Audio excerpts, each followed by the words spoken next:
Le royaume des cieux, pour les moments, c'est d'abord une réalité spirituelle dans laquelle ceux qui sont nés de Dieu vivent. Les gens qui écoutaient Jésus prêcher n'avaient pas compris.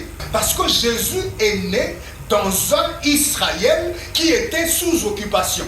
Et à cette époque, Israël était dominé par des Romains.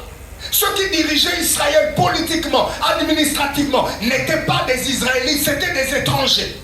Jésus est né dans ce contexte-là. Et lorsqu'il commence à parler du royaume, et n'oubliez pas que l'arrière-plan Israël, c'est un arrière-plan de royaume. Israël était un royaume. Il y avait le roi Saül, il y avait le roi David, il y avait le roi Salomon. Ses consorts, ils avaient cette culture de royaume.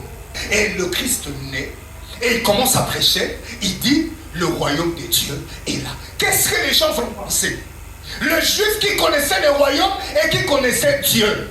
Lorsque tu mets les deux choses en place, cela veut dire Dieu t'a envoyé pour nous ramener dans la chose qu'on avait perdue. Et il y avait des gens, même parmi les disciples, il y avait des gens qui pensaient que Jésus allait dominer, allait régner, allait devenir leur roi. C'était ça la première pensée qu'ils avaient. Et c'est ça la première pensée que quand beaucoup d'entre nous, lorsque nous venons dans le Seigneur, nous pensons que Dieu existe pour notre bien matériel.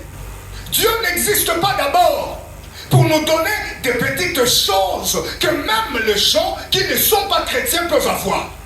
Parce que tu n'as pas besoin d'avoir Jésus pour réussir dans des études. Tu n'as pas besoin d'avoir Jésus pour voyager. Mais cela ne veut pas dire qu'on n'a pas besoin de prier Dieu pour qu'il nous fasse grâce afin qu'on réussisse. Parce que le problème de la réussite, ce n'est pas que l'intelligence. Il y a beaucoup de choses qui peuvent rentrer en jeu.